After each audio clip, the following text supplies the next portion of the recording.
Hello दोस्तों, जैसा कि आपको पता है कि हम वीडियोस में जो डे टू डे लाइफ में जनरल प्रॉब्लम्स आती हैं उनको लेके डिस्कस करते हैं कि कैसे उस प्रॉब्लम का सॉल्यूशन कैसे निकलेगा, क्या पॉसिबल आउटकम हो सकता है। तो आज भी एक सिचुएशन हमारे पास है जिसका आंसर हम कोशिश करेंगे कि हम लोग ढूंढे कि क्या पॉसिबल आउटकम हो सकता है और कैसे इस सिचुएशन से बाहर निकल सकते हैं। तो सिचुएशन ये है कि सपोज मान लीजिए आपने किसी को चेक दिया है और चेक वो एज ए सिक्योरिटी चेक दिया था। वो दो सिनेरियो में जनरली लोग किसी को देते हैं। पहला सिनेरियो ये है कि आपने किसी से लोन पे पैसे उधार लिए हैं तो उसके बदले में आप उसको चेक देते हैं।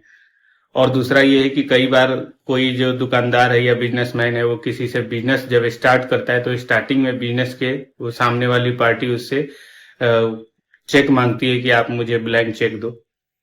और भी बहुत सारे रीजंस हो सकते हैं, बट इस रीजंस जब भी इस तरीके का सिनेरियो आए, जब आपका चेक किसी के पास पड़ा है और आपको लग रहा है कि आपने पैसे उसको दे दिए हैं जिसके बदले में आपने चेक एज ए सिक्योरिटी दिया था। फॉर एग्जांपल जैसे उधार लिया था तो उधार चुका दिया है, या सामान अगर लेन देन आप करते थे तो उसका बिल जो भी था आपने ड्यूज क्लियर कर दिया है, अब उसका कोई बाकी नहीं है, लेकिन आप उससे सामान नहीं ले रहे हैं।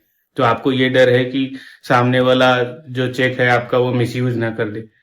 या कई बार आप चेक वापस मांगते हैं, सामने वाला वापस ही नहीं करता है चेक, बोलता है मेरे पास नहीं है या कहीं रख दिया है। तो जब आपको लगे कि हाँ कोई बहाने बना रहा है या इस तरीके का प्रोबेबिलिटीज हो सकता है कि आपका चेक मिसयूज हो सकता है, तो आपको सबसे पहले जल्द से जल्द एक रिटर्न कंप्लेंट लिख के थाने में दे देना चाहिए उस आदमी के अगेंस्ट में कि मैंने इस नंबर का चेक इस डेट को इस आदमी को दिया था कि फलाने चीज के बदले में।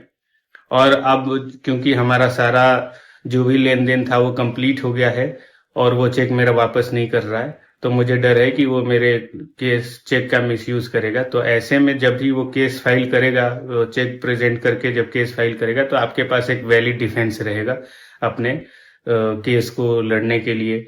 आपके पास एक अच्छा डिफेंस रहेगा अपने केस को डिफेंड करने के लिए। तो आगे हम और भी वीडियोस में नई कुछ सीखेंगे, तब तक के लिए गुड बाय।